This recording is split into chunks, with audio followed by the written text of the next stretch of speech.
এই মেয়ে কি বলতেছেন আপনি? হ্যাঁ, পাগল নাকি আপনি? হ্যাঁ, মাথায় সমস্যা? মাহফিলে কি করে? ভারতের বিরুদ্ধে কথা বললে অনেকে সহ্য হয় না।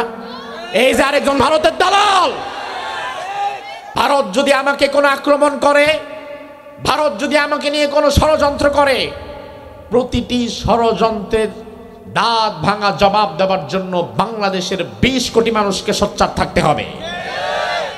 আগামীতে যদি শুধু চোর, বাটপার, হাইজাকার, সন্ত্রাসী এমন মানুষ ক্ষমতায় না আসে, যদি ইমানদার সৎ নেতৃত্ব ক্ষমতায় আসে, আমি বিশ্বাস করি বাংলাদেশ গোটা দুনিয়ার উন্নত রাষ্ট্রগুলোর মধ্যে একটা রাষ্ট্র হয়ে যেতে পারবে।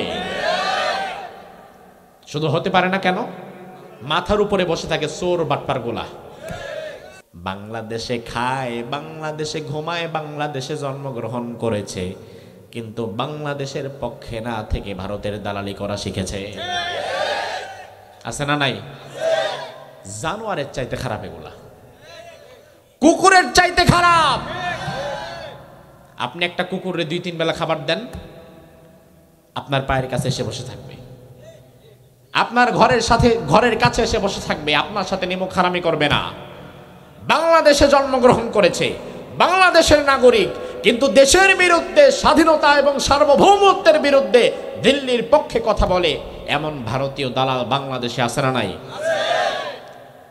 এমন দালাল আছে, এমন দালাল সাংবাদিক আছে, এমন দালাল পত্রিকা আছে, এমন দালাল এমপি মন্ত্রী, এমনকি প্রশাসনের মধ্যে এমন দালাল ঢুকে গেছে। আমাদেরকে তখন বলে, হুজুর সর্বনাশ, ভারতের বিরুদ্ধে কথা বললেন না। খুব ভয় পায়। এক শ্রেণীর মানুষ দেখবেন তারা ভারতকে আল্লাহ এত ভয় পায়। কেমন ভয় পায়? কোরআনে আল্লাহ বলছেন, ইয়াখশাউনান নাস কাখশিয়াতিল্লাহ আও আসাদ্দা খশিয়া। দুনিয়ার কিছু মানুষ আল্লাহকে যেই পরিমাণ ভয় পাওয়া দরকার, এই পরিমাণ ভয় আল্লাহরে পায় না, পায় পার্শ্ববর্তী মানুষদের।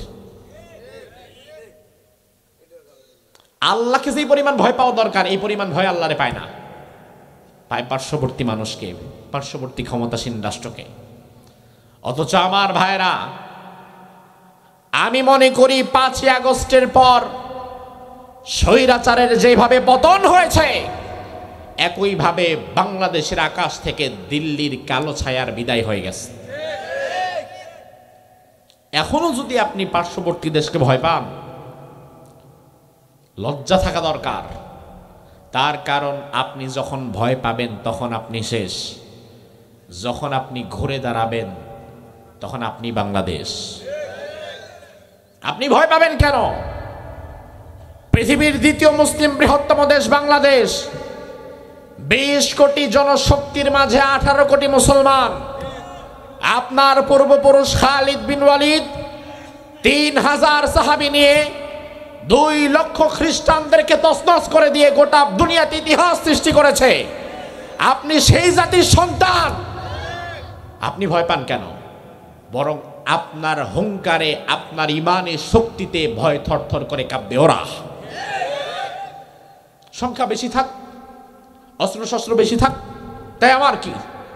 কারণ আমি তো আমার সংখ্যা কিংবা আমার অস্ত্রশস্ত্রের উপরে ভরসা করি নাই, আমি ভরসা করেছি আকাশ এবং জমিনের মালিক আল্লাহ তাআলার উপরে। ঠিক কিনা? তাহলে ভয় কি আমরা পাবো না ওরা পাবে? সময় এসেছে এখন ওদের ভয় পাওয়ার, এখন সময় এসেছে ওদের ভয় পাওয়ার। এখনো যদি আপনি ভয় পান তাহলে লজ্জা থাকা দরকার। অনেক মানুষ চিন্তা করে, হুজুর আল্লাহ রে, ভারত যদি একবার খালি রাগ করে আমাদের উপরে পেঁয়াজ দেওয়া বন্ধ করে দেয়, আলু দেওয়া বন্ধ করে দেয়, চাল দেওয়া বন্ধ করে দেয়, ডিম পাঠানো বন্ধ করে দেয়, বাংলাদেশের বাজারে তো আগুন ধরে যাবে, আমরা খাবো কি? এমন ভয় অনেকের আছে না নাই? হ্যাঁ, অনেকের আছে। বিশেষ করে ঢাকা শহরে বড় বড় বুদ্ধিজীবী যারা বসে আছে, তারা আমাদের এই কথাগুলো শোনার পরে বলে, হুজুররা আর আপনাদেরকে গালি দেয়, হুজুররা আর মূর্খ সমাজ তো ভারতের বিরুদ্ধে কথা বলবেই। অর্থাৎ ভারতের বিরুদ্ধে নাকি যারা কথা বলে তারা হুজুর আর মূর্খ। বলে এই মূর্খরা তো ভারতের বিরুদ্ধে কথা বলবে, হুজুররা তো ভারতের বিরুদ্ধে কথা বলবে। হুজুররা কি জানে যে ভারত আমাদেরকে কত কিছু দেয়? কি দেয়? চাল দেয়, ডাল দেয়, আলু দেয়, পেঁয়াজ দেয়। আমি এক বুদ্ধিজীবীরে বললাম, ভারত আমাকে চাল দেয়, ডাল দেয়, আলু দেয়, পেঁয়াজ দেয়, বিষয়টা কি এমন যে ভারত আমারে মাগনা ফিসহাবিলিল্লাহ আল্লাহ রাস্তায় খয়রাত দেয়? খয়রাত দেয়? যে আমরা একটা লিল্লা বোর্ডিং করছি, একটা এতিমখানা মাদ্রাসা করছি, এখন ভারত মাঝে মাঝে ডোনার হিসাবে আমাদেরকে কিছু ডোনেট করে, বিষয়টা কেমন? বরং ও যা দেয় তার চেয়ে বেশি লাভ ও নিয়ে যায়। বাংলাদেশ হচ্ছে ভারতের কাছে সোনার ডিম পাড়া একটা হাঁস। আপনি এখনো নিজের ছোট ভাবেন মিয়া?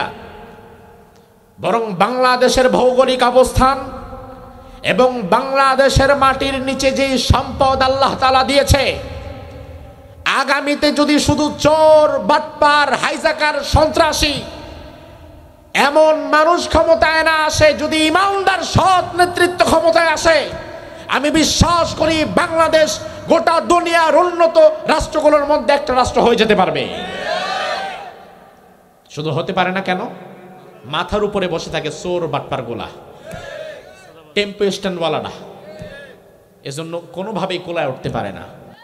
এতবার চুষে খাওয়ার পরেও বাংলাদেশটা যে এখনো এই পর্যায়ে টিকে আছে, এটাই আল্লাহর রহমতের উপরে টিকে আছে। আপনি ভয় পাবেন কেন? আল্লাহর ওয়াস্তে আজকে থেকে নিজের অন্তর থেকে ভয় দূর করেন। ভারত যদি আমাকে কোনো আক্রমণ করে, ভারত যদি আমাকে নিয়ে কোনো ষড়যন্ত্র করে, প্রতিটি ষড়যন্ত্রের দাঁত ভাঙা জবাব দেওয়ার জন্য বাংলাদেশের 20 কোটি মানুষকে সোচ্চার থাকতে হবে। 20 কোটি মানুষ বললাম কেন? 20 কোটি মানুষের মধ্যে হিন্দু আছে না নাই?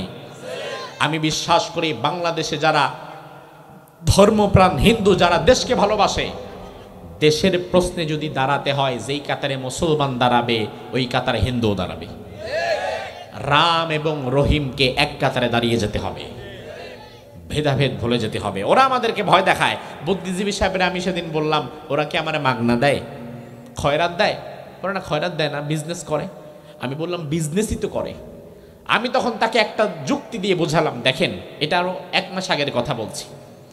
আমি 1 মাস আগে তাকে যুক্তি দিয়ে বোঝালাম, দেখেন আপনারা ঢাকা শহরে বসে থাকেন, এসির নিচে এসির হাওয়া খান, বড় বড় লেকচার দেন, মিডিয়াতে এসে 2-4টা কথা বলেন। আমি আপনাকে বোঝাই, দেখেন আপনার গ্রামে একজন লাউ চাষি লাউ চাষ করলো, তার আল্লাহ দিলে 200 পিস লাউ হইল তার বাগানের মধ্যে। এবার লাউ চাষির মাশাআল্লাহ অহংকারে পার মাটিতে পড়ে না। এই তালাকার মানুষ, আমি যা বলবো তাই হবে, আমার কথা শুনবি, আমার কথার বিরুদ্ধে যাবি না। আমি যত টাকা চাবো, লাউয়ের দাম যত নির্ধারণ করব ততই দিতে হবে। ওই লোক যদি অহংকারী হয়ে এমন কথা বলে, আর এলাকার মানুষ এবং এলাকার ব্যবসায়ীরা, আশেপাশের এলাকার মানুষরা যদি চিন্তা করে খাইলাম না তোর লাউ, নিলাম না তোর লাউ, তাহলে 10 দিন পরে ওর লাউ ওর খেতে পচবে, কুত্তায়ও যাবে না। ও মানুষের বাড়ি বাড়ি গিয়ে হাতে পায়ে ধরবে, আল্লাহর ওয়াস্তে লাউ নাও বাবা, মাফ করো, ভিক্ষা করি। আমি বললাম, আমরা যদি শুধু একবার ভারতের আধিপত্যের বিরুদ্ধে রুখে দাঁড়াতে পারি, এরা যে আমাদেরকে হুমকি দেয়, ধমকি দেয়, এসবের বিরুদ্ধে যদি আমরা একবার স্ট্রাইক করতে পারি, রুখে দাঁড়াতে পারি, তাহলে যেটা হবে, পেঁয়াজ, চাল, ডাল, তেল, আলু আমারে ওরে তেল দিয়ে নিতে হবে না, বরং আমি যদি একবার ওর পেঁয়াজ আর আলু নেওয়া বন্ধ করে দিই, ওর পেঁয়াজ ওর আলুর খেতে নষ্ট হবে, পচবে, কুকুরও মুখ দেবে না। এখন সেটা হয়েছে, আপনারা হয়তো অনেকে জানেন না, এখন সেটা হয়েছে। গতকালকের খবরে দেখলাম ভারতের একজন মলম বিক্রেতা সাংবাদিক আছে, মলম বিক্রেতা সাংবাদিক, বাপদাদা ছিল মলম বিক্রেতা, ছেলে ঝড়ে বগে সাংবাদিক হয়ে গেছে। বাংলাদেশকে নিয়ে যাচ্ছে তাই মিথ্যা নিউজ করে, যাচ্ছে তাই মিথ্যা রিপোর্ট করে। বাংলাদেশের সাথে ভারতের সম্পর্ক খারাপ করার পেছনে এই মলম বিক্রেতার ভূমিকা অনেক। এই মলম বিক্রেতা সাংবাদিকের কারণে বাংলাদেশের অধিকাংশ মানুষ ভারতীয় পণ্যের বিরুদ্ধে একটু শক্ত অবস্থান নিয়েছে। অল্প কিছুদিন হলো, তাতেই গতকাল আমি দেখলাম ভারতীয় সংবাদ মাধ্যম খবর প্রচার করছে, ভারতে লক্ষ লক্ষ টন পেঁয়াজ, আলু নষ্ট হয়ে যাচ্ছে, গন্ধে থাকা যাচ্ছে না, কেনার মানুষ নাই। আলু বিক্রি হচ্ছে 2 টাকা কেজি, পেঁয়াজ বিক্রি হচ্ছে 3 টাকা কেজি, তাও নেওয়ার মানুষ নাই। কৃষকেরা আত্মহত্যা পর্যন্ত করছে উপযুক্ত দাম না পেয়ে। অবশেষে ওই আলু পচা, বাগুন পচা, কচু পচা, পেঁয়াজ পচার এই গাঠি ধৈরা ধৈরা আইনা ওই মলম বিক্রেতা সাংবাদিকের ঘরের সামনে এনে স্তূপ করতেছে সবাই। যা কাম যেহেতু তুই করছস, কাজটা যেহেতু তুই করেছিস, এবার সমাধান তুই কর। আসলে ভারত তো আমাদের শত্রু বলে আমরা তাদেরকে মনে করতে চাই না, আমরা তাদেরকে বন্ধু হিসাবে রাখতে চাই। সীমানার প্রতিবেশী আমার বন্ধুর মতো থাকবা, কিন্তু সমস্যা হয় তখন বন্ধু না হয়ে তারা প্রভু হতে চায়। বন্ধুর মতো থাকো না, বন্ধুত্ব তারা আচরণ করতে চায় না, তারা প্রভুত্ব কায়েম করতে চায়। তবে তারা ভুলে গেছে মুসলমান বন্ধুকে আদর করে, আপ্যায়ন করে, তবে প্রভু হিসাবে কাউকে মুসলমান গ্রহণ করতে চায় না এবং পারবেও না। তার কারণ আমাদের প্রভু একজন, তিনি কে? দুনিয়াতে মুসলমান এক আল্লাহর শক্তিতে বিশ্বাসী, অন্য কোন সুপার পাওয়ার মুসলমান গণায়ও ধরে না। গণায় ধরে? দুনিয়ার কেউ যদি বলে সকল ক্ষমতার উৎস জনগণ, তার কথাটা কি সঠিক না ব্যাঠিক? তাইলে আমাদের বাংলাদেশে সকল ক্ষমতার উৎস জনগণ বলে এমন নেতা আমাদের দেশে আছে না নাই? আমার ভাইরা ভালো করে বুঝবেন, কোরআনে কারীমের অনেক বিধিবিধান আছে যেগুলো আমরা বাংলাদেশের মানুষ এখনো মানতে পারি না, কিন্তু তাই বলে কিন্তু আমরা কাফের না। যেমন ইসলামের অনেক বিধিবিধান আছে যেগুলো আপনি মানতে পারেন না, তাই বলে কিন্তু আপনি কাফের না। তবে আপনি যদি অস্বীকার করেন তাইলে কাফের। আরেকটু ভালো করে বুঝিয়ে দেই, ভালো করে বুঝবেন বিষয়টা, পেঁচ লাগাবেন না। কেউ যদি নামাজ না পড়ে এমন লোককে আপনি কখনো কাফের বলতে পারবেন না। তবে কেউ যদি নামাজ অস্বীকার করে এমন লোকরে আপনি মুমিনী বলতে পারবেন না। যেমন এই যে আজকে আপনারা এখানে বসে আছেন, এশার নামাজ হয়ে গেছে, এশার নামাজ পড়ে নাই, পড়বেও না, পড়ার চিন্তাও নাই, এমন মানুষ মাহফিলেও আছে না নাই? নাকি সব আল্লাহর ওলি? আছে তো। আজকে মাগরিব পড়ে নাই, আসর পড়ে নাই, জোহর পড়ে নাই, ফজরও পড়ে নাই, এমন লোক গাজীপুর পশ্চিম পাড়ায় আছে না নাই? বেশি না কম? কেউ কম নি? সবাই কয় বেশি, আপনি কোন কম? কোন এলাকার? হ্যাঁ, ভালোবাসে আপনাদেরকে, জোর করে জান্নাতে ঢুকাইতে যায়। আমার ভাইরা লক্ষ্য করেন, এই যে নামাজ পড়লো না, তার মানে কিন্তু ওই লোকটাকে আমরা বলতে পারি না যে বেটা তুই কাফের। সরাসরি তাকে তাকফির করার মতো ইখতিয়ার আপনার নাই। তার কারণ লোকটা নামাজ পড়ে না, হয়তো শয়তানের ধোকায় পড়ে, কিন্তু লোকটা নামাজকে অস্বীকার করে না। কিন্তু যদি বিষয়টা এমন হয়, একজন লোক ফজর পড়ে, আসর পড়ে, জোহর পড়ে, মাগরিব পড়ে, 4 ওয়াক্ত নামাজ পড়ে, শুধু এশাটা পড়ে না, এবং ওই লোকটাকে আপনি যখন জিজ্ঞেস করলেন, ভাই আপনারে ফজরে মসজিদে পেলাম, জোহরে পেলাম, আসরে পেলাম, মাগরিবে পেলাম, এশায় পেলাম না কেন?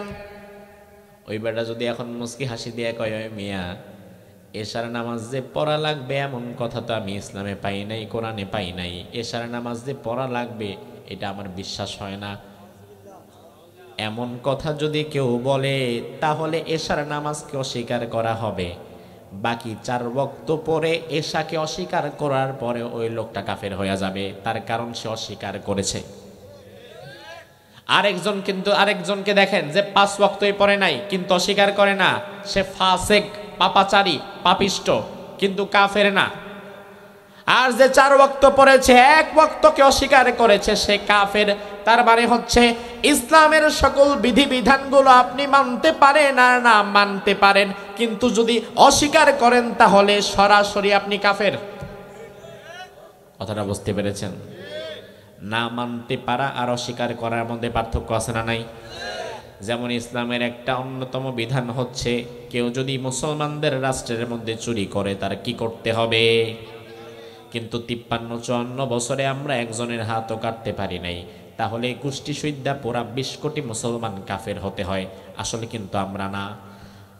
আমার ভাইরা, তার কারণ হচ্ছে হাত কাটা লাগবে, এটা ইসলামের বিধান, এটা আপনাকে মানতে হবে এবং চেষ্টা করতে হবে ভবিষ্যতের বাংলাদেশে এমন মানুষকে ক্ষমতায় নিতে যারা এই বিধানগুলো রাষ্ট্রীয়ভাবে কায়েম করতে পারবে, সেই চেষ্টাও করা লাগবে। এই চেষ্টা করতে করতে আপনি মারা যান, আল্লাহর দরবারে আপনি পার পেয়ে যাবেন, সমস্যা নাই। কিন্তু আপনি যদি মনে করেন ইসলামে যে চোরের হাত কাটার বিধান দিছে, বিধানটা আমার ভালো লাগে না, বিধানটারে আমি মানি না, অস্বীকার যদি করেন তাইলে হবেন কাফের। কথা কোন ঠিক কিনা? তাইলে না মানা আর অস্বীকার করা কি এক জিনিস?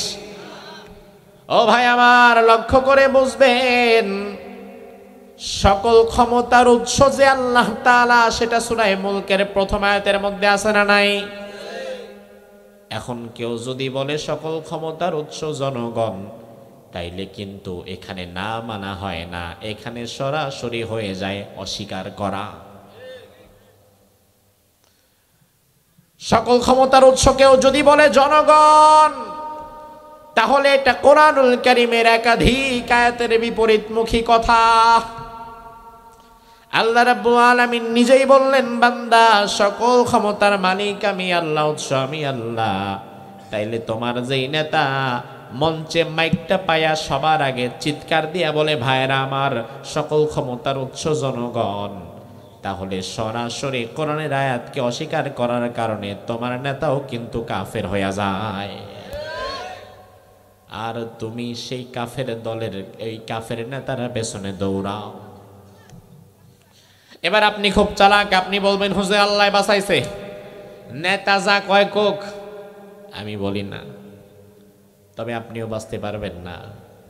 তার কারণ হচ্ছে আমার আল্লাহ কোরআনের মধ্যে বললেন, ইয়াউমা নাদউ কুল্লা উনাসিম বিইমামিহিম, কিয়ামতের ময়দানে আমি প্রত্যেক মানুষকে তার নেতা সহকারে ডাকবো, ইমাম সহকারে ডাকবো।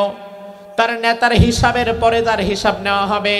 এজন্য আমার ভাইয়েরা, ইমাম যদি ভুল করে মুসল্লির নামাজও কিন্তু নষ্ট হয়।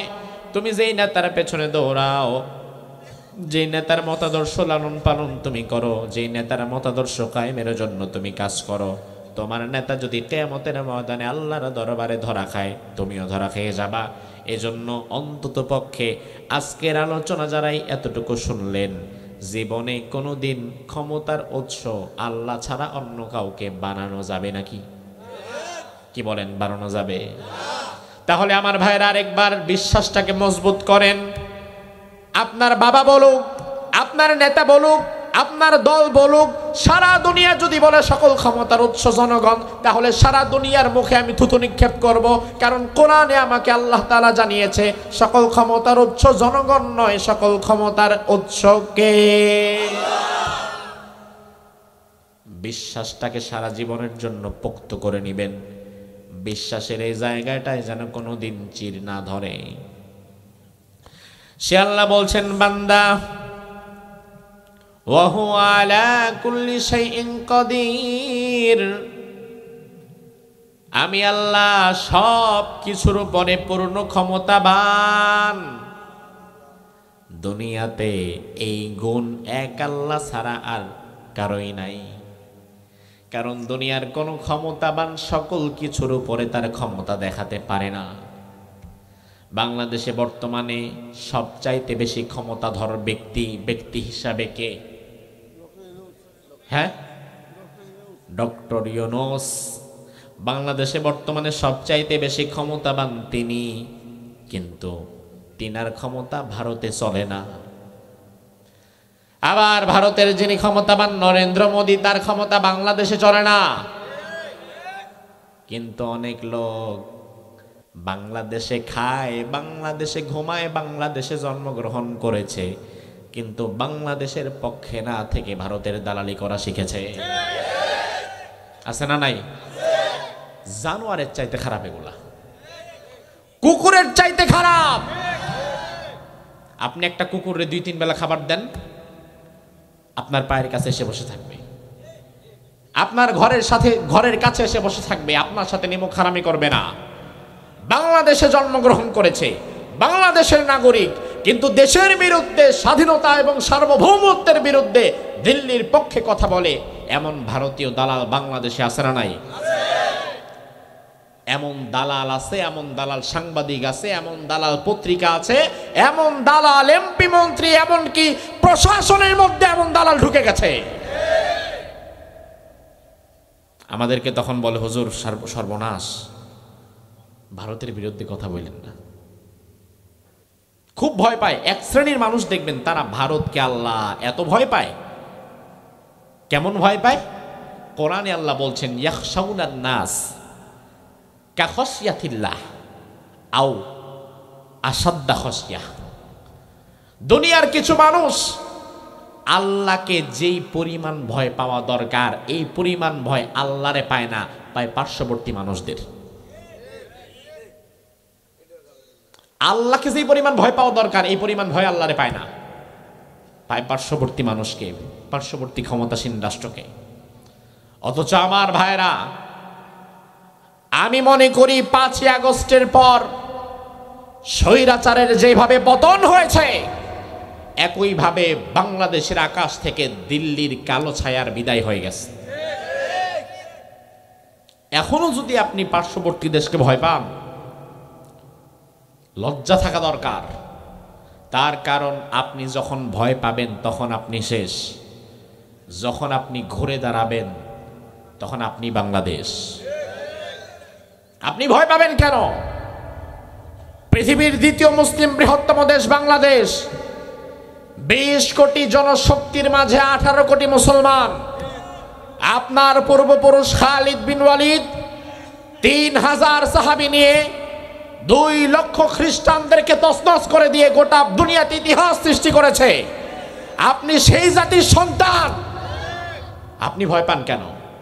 বরং আপনার হুঙ্কারে, আপনার ইমানের শক্তিতে ভয় থরথর করে কাঁপবে ওরা। সংখ্যা বেশি থাক, অস্ত্রশস্ত্র বেশি থাক, তাই আমার কি? কারণ আমি তো আমার সংখ্যা কিংবা আমার অস্ত্রশস্ত্রের উপরে ভরসা করি নাই। আমি ভরসা করেছি আকাশ এবং জমিনের মালিক আল্লাহ তাআলার উপরে, ঠিক কিনা? তাহলে ভয় কি আমরা পাবো না ওরা পাবে? সময় এসেছে এখন ওদের ভয় পাওয়ার। এখন সময় এসেছে ওদের ভয় পাওয়ার। এখনো যদি আপনি ভয় পান তাহলে লজ্জা থাকা দরকার।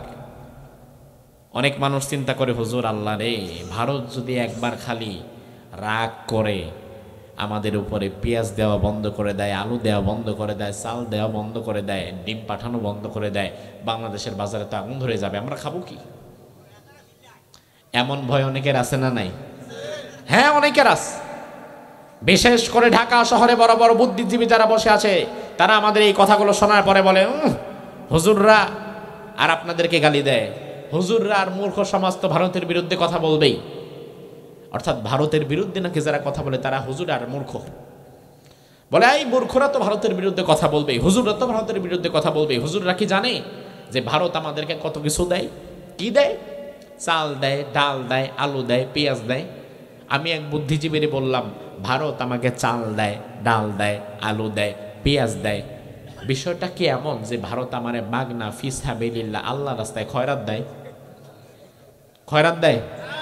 যে আমরা একটা লিল্লা বোর্ডিং করছি, একটা এতিমখানা মাদ্রাসা করছি, এখন ভারত মাঝে মাঝে ডোনার হিসাবে আমাদেরকে কিছু ডোনেট করে। বিষয়টা কি এমন? বরং ও যা দেয় তার চেয়ে বেশি লাভ ও নিয়ে যায়। বাংলাদেশ হচ্ছে ভারতের কাছে সোনার ডিম পাড়া একটা হাঁস। আপনি এখনো নিজের ছোট ভাবেন মিয়া? বরং বাংলাদেশের ভৌগোলিক অবস্থান এবং বাংলাদেশের মাটির নিচে যে সম্পদ আল্লাহ তাআলা দিয়েছে, আগামীতে যদি শুধু চোর, বাটপার, হাইজাকার, সন্ত্রাসী এমন মানুষ ক্ষমতায় না আসে, যদি ইমানদার সৎ নেতৃত্ব ক্ষমতায় আসে, আমি বিশ্বাস করি বাংলাদেশ গোটা দুনিয়ার উন্নত রাষ্ট্রগুলোর মধ্যে একটা রাষ্ট্র হয়ে যেতে পারবে। শুধু হতে পারে না কেন? মাথার উপরে বসে থাকে চোর বাটপার গোলা, টেম্পো স্ট্যান্ডওয়ালারা, এজন্য কোনোভাবেই কোলায় উঠতে পারে না। এতবার চুষে খাওয়ার পরেও বাংলাদেশটা যে এখনো এই পর্যায়ে টিকে আছে, এটাই আল্লাহর রহমতের উপরে টিকে আছে। আপনি ভয় পাবেন কেন? আল্লাহর ওয়াস্তে আজকে থেকে নিজের অন্তর থেকে ভয় দূর করেন। ভারত যদি আমাকে কোনো আক্রমণ করে, ভারত যদি আমাকে নিয়ে কোনো ষড়যন্ত্র করে, প্রতিটি ষড়যন্ত্রের দাঁত ভাঙা জবাব দেওয়ার জন্য বাংলাদেশের 20 কোটি মানুষকে সোচ্চার থাকতে হবে। 20 কোটি মানুষ বললাম কেন? 20 কোটি মানুষের মধ্যে হিন্দু আছে না নাই?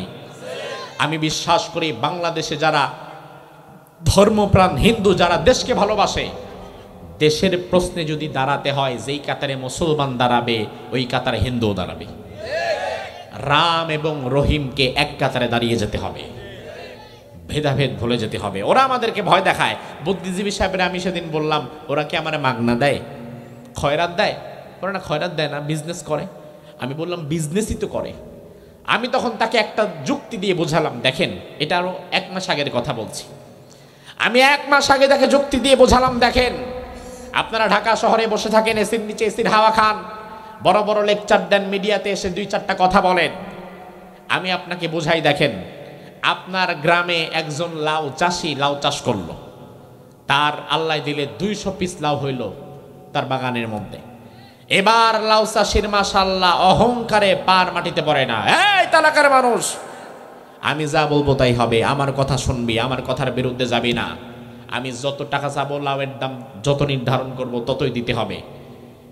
ওই লোক যদি অহংকারী হয়ে এমন কথা বলে, আর এলাকার মানুষ এবং এলাকার ব্যবসায়ীরা, আশেপাশের এলাকার মানুষরা যদি চিন্তা করে খাইলাম না তোর লাউ, নিলাম না তোর লাউ, তাহলে 10 দিন পরে ওর লাউ ওর খেতে পচবে, কুত্তায়ও যাবে না। ও মানুষের বাড়ি বাড়ি গিয়ে হাতে পায়ে ধরবে, আল্লাহর ওয়াস্তে লাউ নাও বাবা, মাফ করো, ভিক্ষা করি।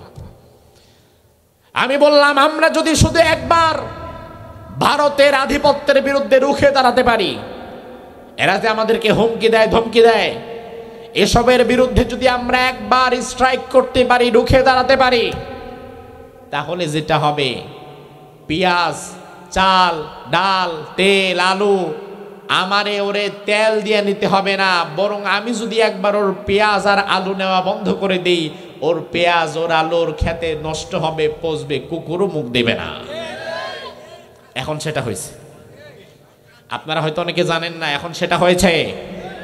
গতকালকের খবরে দেখলাম ভারতের একজন মলম বিক্রেতা সাংবাদিক আছে, মলম বিক্রেতা সাংবাদিক, বাপদাদা ছিল মলম বিক্রেতা, ছেলে ঝড়ে বগে সাংবাদিক হয়ে গেছে। বাংলাদেশকে নিয়ে যাচ্ছে তাই মিথ্যা নিউজ করে, যাচ্ছে তাই মিথ্যা রিপোর্ট করে। বাংলাদেশের সাথে ভারতের সম্পর্ক খারাপ করার পেছনে এই মলম বিক্রেতার ভূমিকা অনেক। এই মলম বিক্রেতা সাংবাদিকের কারণে বাংলাদেশের অধিকাংশ মানুষ ভারতীয় পণ্যের বিরুদ্ধে একটু শক্ত অবস্থান নিয়েছে, অল্প কিছুদিন হলো। তাতেই গতকাল আমি দেখলাম ভারতীয় সংবাদ মাধ্যম খবর প্রচার করছে, ভারতে লক্ষ লক্ষ টন পেঁয়াজ, আলু নষ্ট হয়ে যাচ্ছে, গন্ধে থাকা যাচ্ছে না, কেনার মানুষ নাই। আলু বিক্রি হচ্ছে 2 টাকা কেজি, পেঁয়াজ বিক্রি হচ্ছে 3 টাকা কেজি, তাও নেওয়ার মানুষ নাই। কৃষকেরা আত্মহত্যা পর্যন্ত করছে উপযুক্ত দাম না পেয়ে। অবশেষে ওই আলু পচা, বাগুন পচা, কচু পচা, পেঁয়াজ পচা, এই গাঠি ধৈরা ধৈরা আয়না ওই মলম বিক্রেতা সাংবাদিকের ঘরের সামনে এনে স্তূপ করতেছে সবাই। যা কাম যেহেতু তুই করছিস, কাজটা যেহেতু তুই করেছিস, এবার সমাধান তুই কর। আসলে ভারত তো আমাদের শত্রু বলে আমরা তাদেরকে মনে করতে চাই না, আমরা তাদেরকে বন্ধু হিসাবে রাখতে চাই। সীমানার প্রতিবেশী আমার বন্ধুর মতো থাকবা, কিন্তু সমস্যা হয় তখন বন্ধু না হয়ে তারা প্রভু হতে চায়। বন্ধুর মতো থাকো না, বন্ধুত্ব তারা আচরণ করতে চায় না, তারা প্রভুত্ব কায়েম করতে চায়।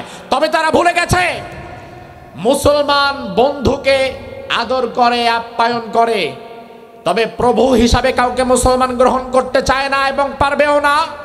তার কারণ আমাদের প্রভু একজন, তিনি কে?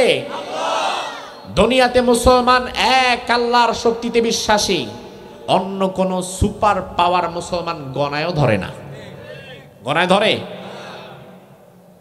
আমার ভাইরা মুতার প্রান্তরে খালিদ বিন ওয়ালিদ রাদিয়াল্লাহু আনহু 3000 সাহাবায়ে কেরাম নিয়ে দাঁড়িয়ে আছেন। অন্যদিকে তৎকালীন পৃথিবীর সুপার পাওয়ার দাবিদার রোমান খ্রিস্টানেরা 2 লক্ষ বাহিনী নিয়ে এসেছে, কই 30, কই 3000 আর কই 2 লাখ। বরং 2 লাখ মানুষ যদি একত্রিত হয়ে থুতু নিক্ষেপ করে তাইলে 3000 মানুষ কিন্তু 2 লাখ মানুষের থুতুর ধাক্কায় ভাইসা যাবে। এই মেয়ে কি বলতেছেন আপনি? হ্যাঁ, পাগল নাকি আপনি? হ্যাঁ, মাথায় সমস্যা, মাহফিলে কি করে? মাথায় সমস্যা, মাহফিলে কেন?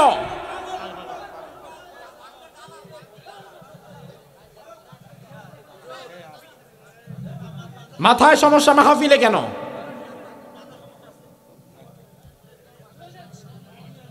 পাগল নাকি মানুষ? ওই যে বললাম ভারতের বিরুদ্ধে কথা বললে অনেকে সহ্য হয় না, এই যে আরেকজন ভারতের দালাল। মুসলমানদের ইমানের শক্তি এখন জাগানোর সময় এসেছে, আর এই কথা ওনাদের সহ্য হয় না। মাজার পূজারী, আল্লাহ হেফাজত করুক তাদেরকে। মাহফিলে আসবেন হেদায়েতের নিয়তে, মাহফিলে আসবে শেখার জন্য। আল্লাহর বান্দারা শেখানোর নিয়ত করে আসে।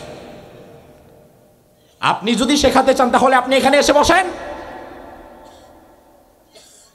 মন মেজাজ নষ্ট করে দেয়, মোনাজাত করে দিতে হবে।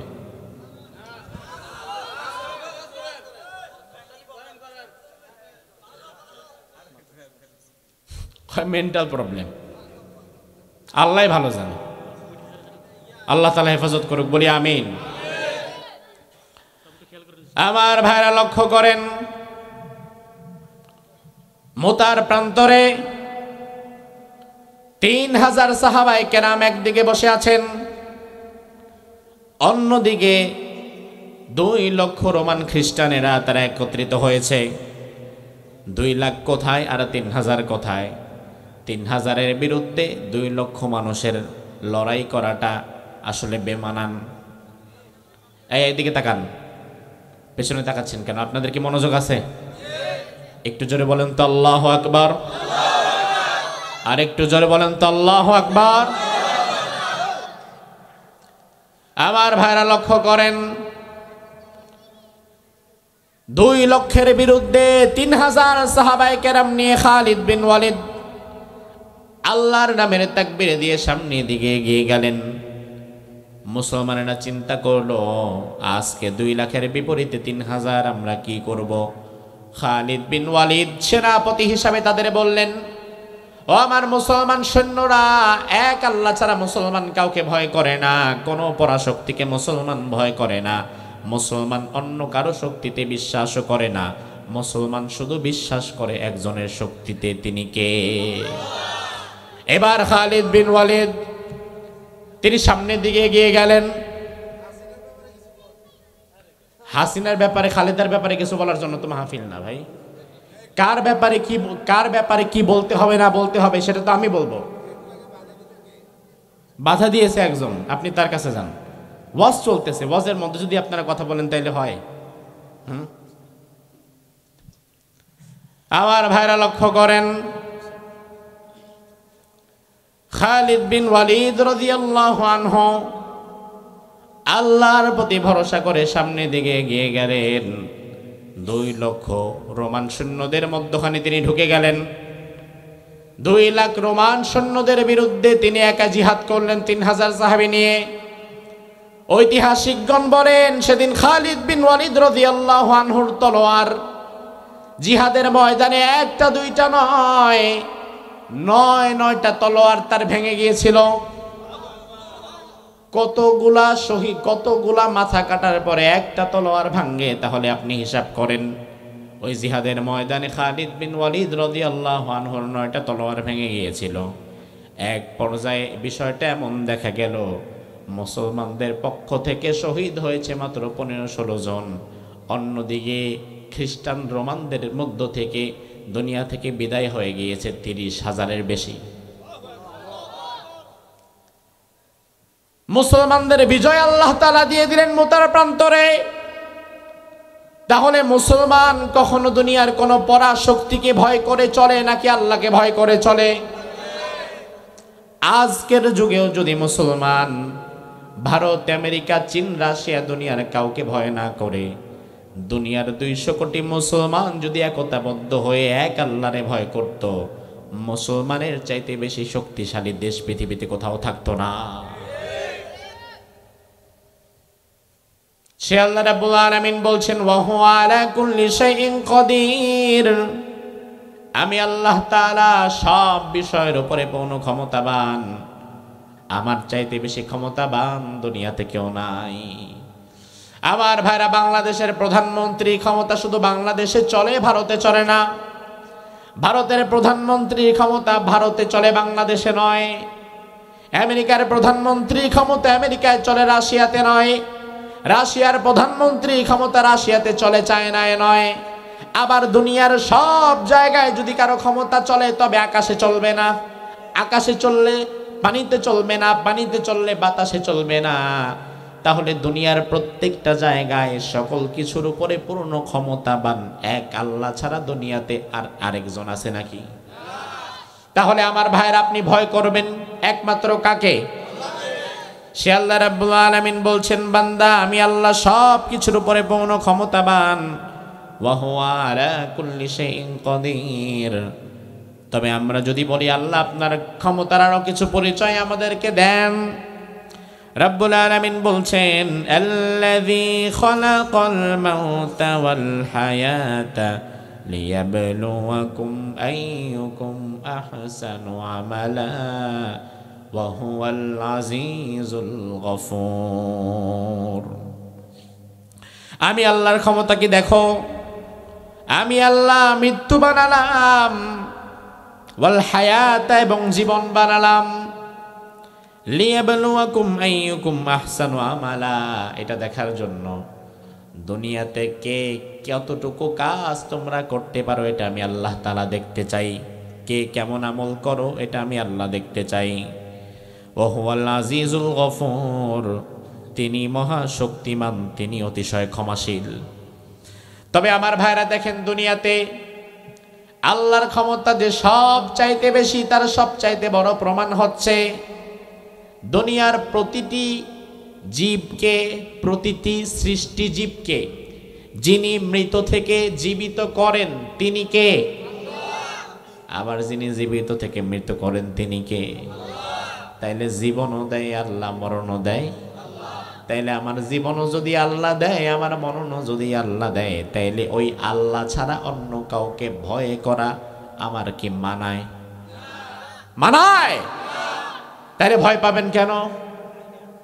এক আল্লাহ ছাড়া অন্য কাউকে ভয় পাবেন কেন? দুনিয়াতে আল্লাহ তাআলা আপনার হায়াত ফিক্সড করে দিয়েছেন, যত মুহূর্ত আল্লাহ ফিক্সড করে দিয়েছেন। দুনিয়ার সব মানুষ আপনার বিরুদ্ধে চলে গেলেও ওই নির্দিষ্ট হায়াত থেকে একদিন কমাতে পারবে না। আবার দুনিয়ার সব মানুষ যদি আপনারে বাঁচাতে চায়, মৃত্যুটা আল্লাহ যেই দিন লিখে রেখেছে, ওই দিনের পর, ওই মুহূর্তের পর এক মুহূর্ত আর বাঁচাতেও পারবে না। পারবে ভাই? পারবে? মাইকেল জ্যাকসনের নাম শুনেছেন? মারা গেছে বহুদিন আগে, 2009 সালে মারা গেছে। একজন বিখ্যাত পপ সিঙ্গার। মাইকেল জ্যাকসনের জীবনীতে পাওয়া যায় একটা অদ্ভুত তথ্য। অবাক হয়ে গিয়েছিলাম আমি যখন এই তথ্যটা পড়েছিলাম। মাইকেল জ্যাকসন মূলত 150 বছর বাঁচার জন্য চেষ্টা করেছিল। কয়শো বছর? 150 বছর ধরেন আমি চেষ্টা করলাম, কিন্তু বাঁচাবার মালিক কে? আল্লাহ না চাইলে আমি বাঁচতে পারবো? এই আপনি ওয়াজ না শুনে আবার চলে যাচ্ছেন। আচ্ছা ঠিক আছে, আসেন। আচ্ছা আলহামদুলিল্লাহ, ওয়াজ না শুনে যায়েন না, মোবাইল টোবাইল নিয়ে আবার এসে ওয়াজ শুনবেন। আপনারা তাকান,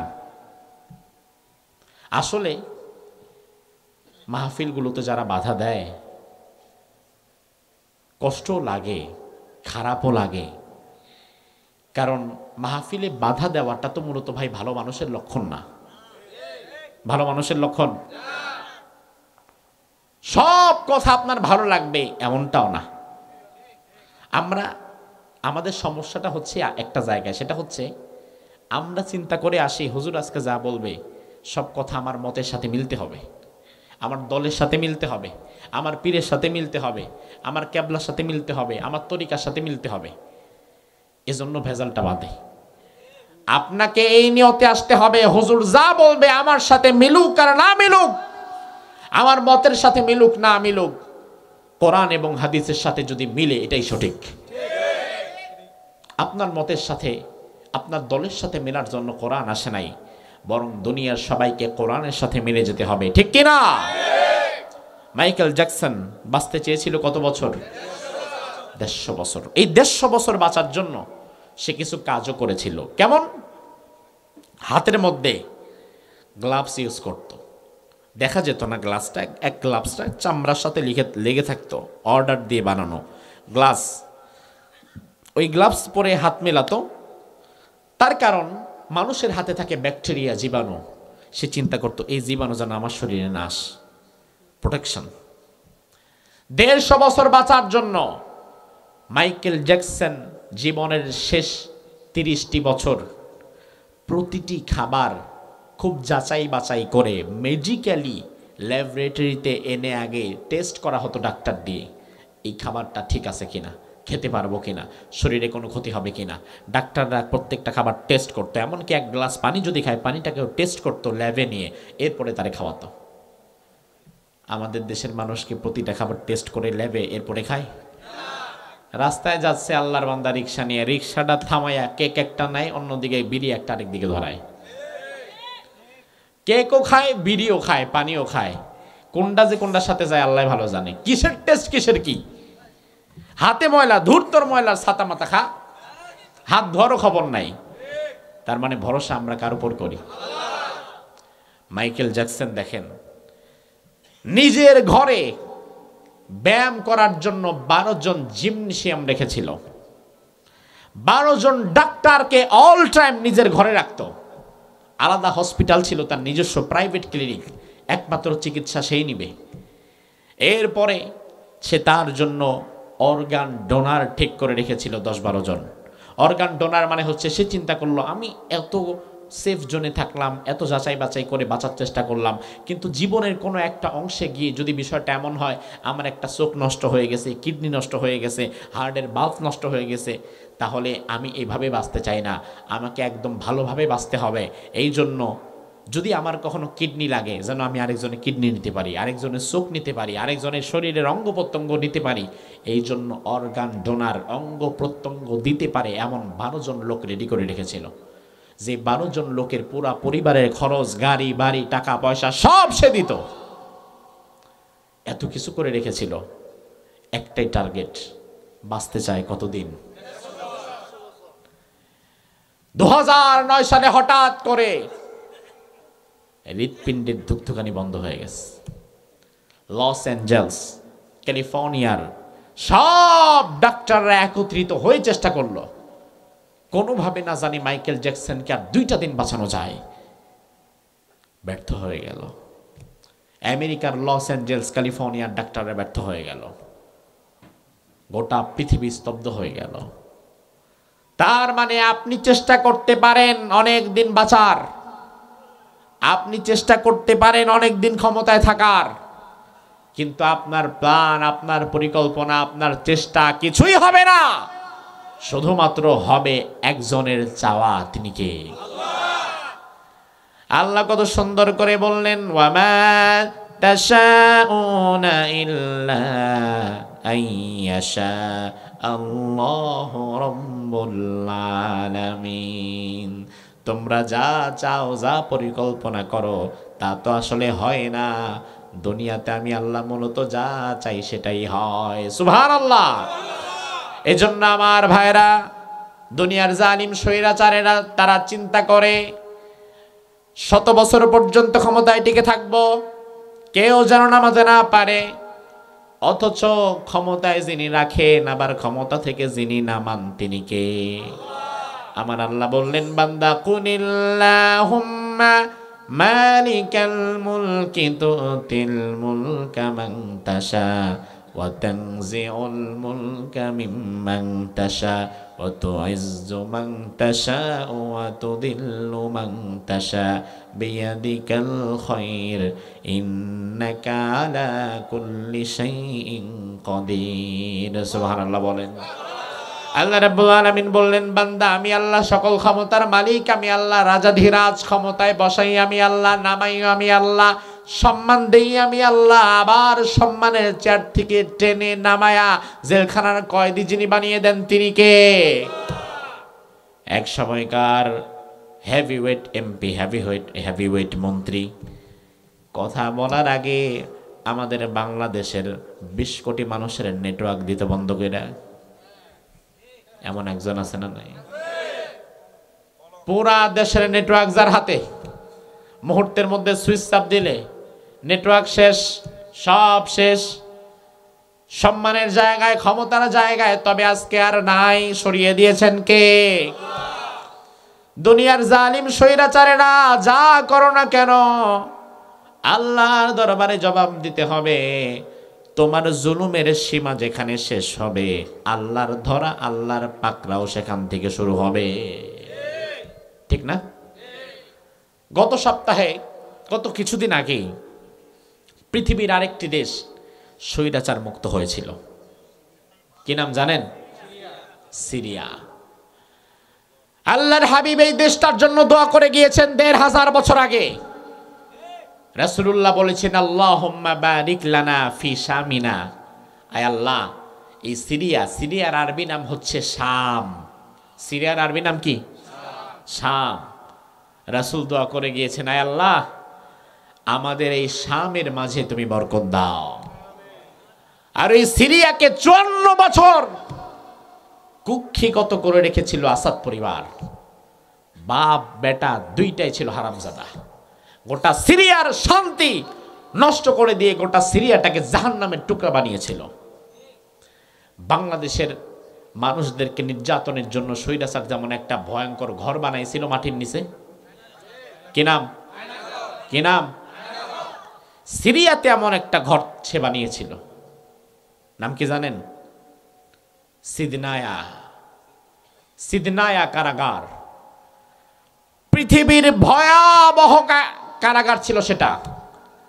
2 লক্ষ মানুষ, শোনেন, 2 লক্ষ মানুষকে 45 বছর সিদনায়া কারাগার নামক সেই মাটির নিচে বন্দী করে রেখেছিল।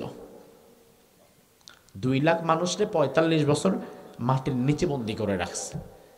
মাটির নিচে একা একা কাটাতে কাটাতে দিনের আলো তারা দেখতে পায় নাই 45 বছর। পরিবার পরিজনের খোঁজ খবর তো দূরের কথা, এক সময় পাগল হয়ে ওই কারাগারের বন্দীরা নিজের নামটা বলতে পারত না।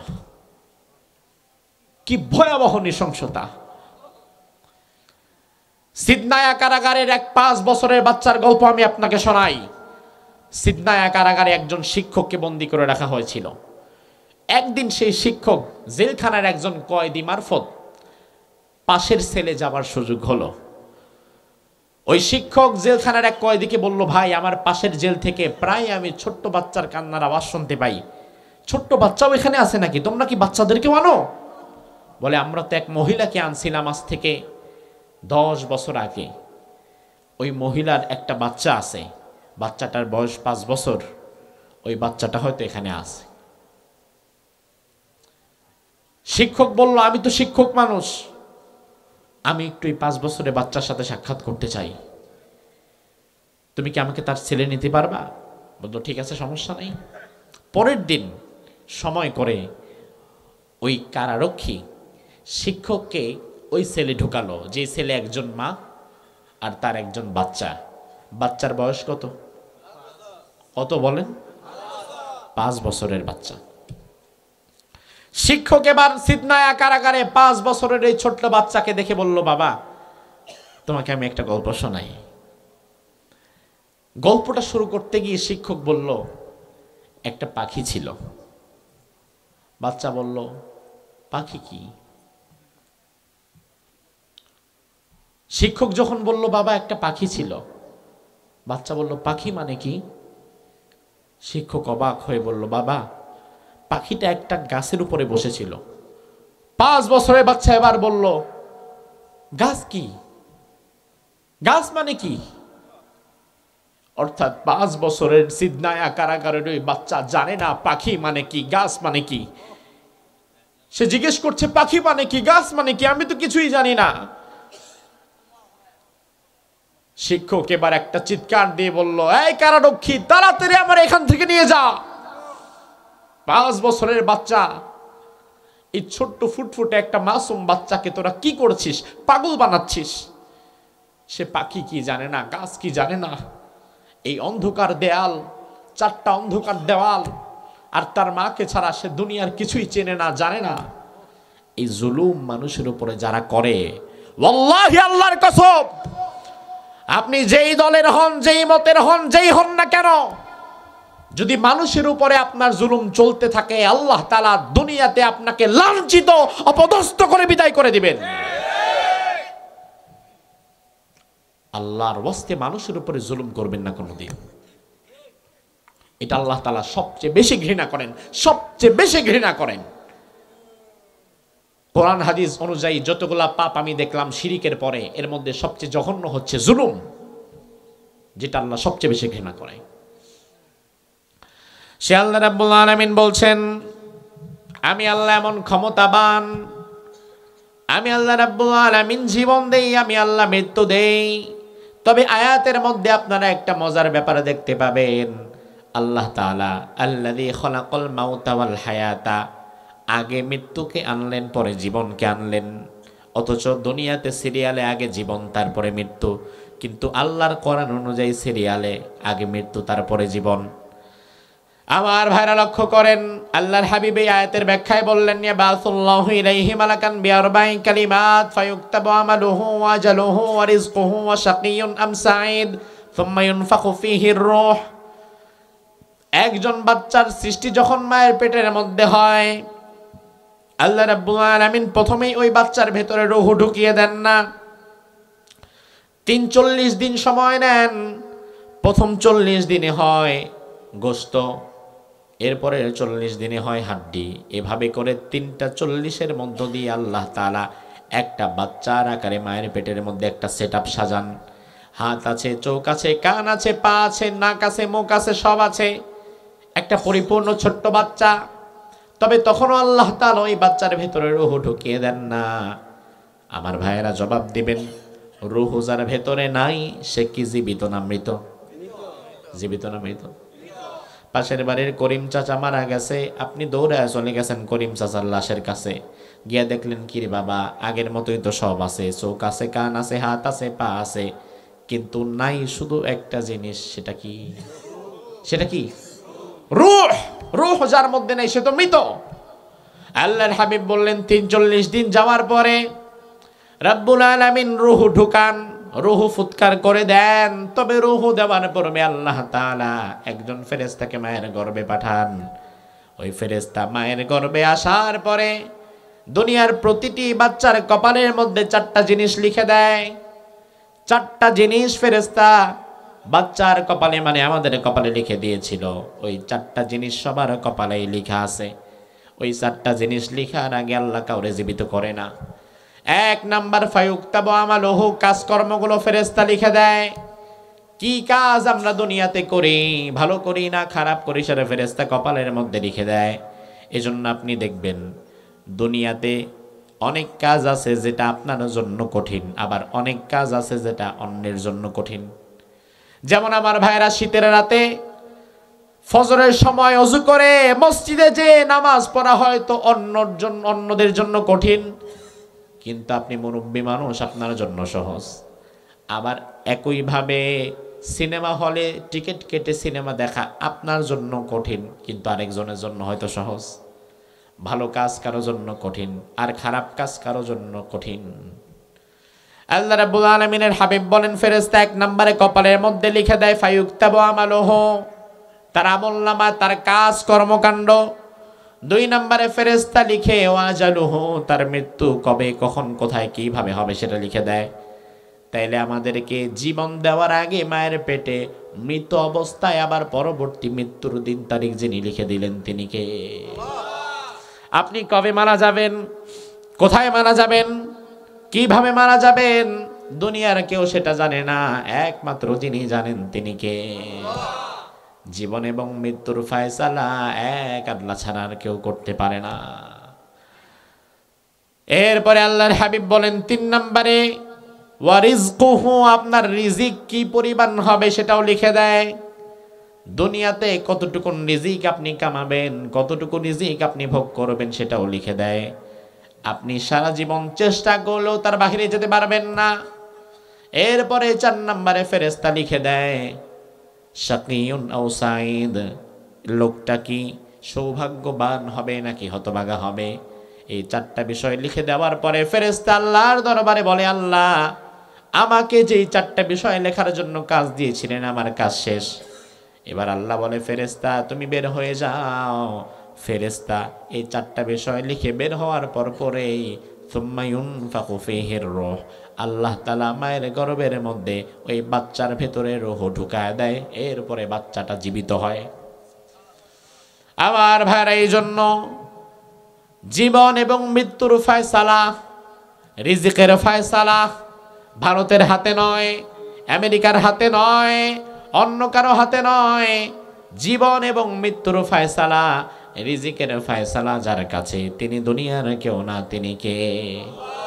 আপনি ভারতকে ভয় পাবেন কেন? ভারতের দালালি করবেন কেন? বিশ্বাস যদি আল্লাহর প্রতি রাখতে পারেন, পৃথিবীর মানচিত্রে ভারত বলতে কোনো দেশ যদি নাও থাকে, আল্লাহ আপনারে না খাওয়ায় মারবে না? না খাওয়ায় মারবে? তাহলে আরেকজনের পাশ আটবেন কেন? আরেকজনের দালালি করবেন কেন? এক আল্লাহর কাছে মাথা নত করে থাকেন। রিজিক কোত্থেকে আসবে, কিভাবে আসবে, কোন পথে আসবে আপনার ভাবা দরকার নাই। আপনি আপনার কাজ করেন, রাজ্জাক তার কাজ করবে। রাজ্জাক তো আপনি না, রাজ্জাক তো আমি না। রাজ্জাক কে? খাওয়ায় কে? আপনি বলবেন হুজুর আমি না ইনকাম করে খাই। ইনকাম করতে পারেন, তবে খাইতে পারবেন না। এমন দৃশ্য অসংখ্যবার হয়তো আপনার চোখে পড়েছে। বাজার থেকে খুব শখ করে একটা মুরগি এনেছেন, দুপুরবেলা ভাত খাবেন, মুরগি রান্না হয়েছে, প্লেটে তরকারি দিছে, ভাতটা মাখাইছেন, এমন সময় ফোন আসছে, ভাই। হ্যাঁ ভাই, বুড়িচং বাজারে আপনার যে দোকান আছে, দোকানটা আগুন লেগে পুরো দোকান তছনছ হয়ে গেছে। সাথে সাথে ভাতের প্লেট ধাক্কা দিয়া সরায়া দৌড়ায় চলে গেছেন দোকানের খোঁজ নেওয়ার জন্য। অথচ ওই ভাত, আপনার 18 ভাত কে খাবে? ফালায় দিছে, কুকুর খাইছে। এমন দৃশ্য আছে না নাই? তাহলে রাজ্জাক কি তুমি? খাওয়ায় তোমাকে একজন, তিনি কে? আল্লাহ যদি চায় খেয়ে থাকবো, আল্লাহ যদি চায় না খেয়ে থাকবো। দুনিয়ার কারো কাছে মাথা নত করে দালালি করে খাবো না, ঠিক কিনা? এমন মজবুত ঈমান আমাদেরকে রাখতে হবে। আল্লাহ সুবহানাহু ওয়া তাআলা তৌফিক দান করুন, বলি আমিন। হাযা মা ইনদি ওয়াল ইলমু ইনদাল্লাহ, আলাইহি তাওয়াক্কালতু ওয়া ইলাইহি উনীব।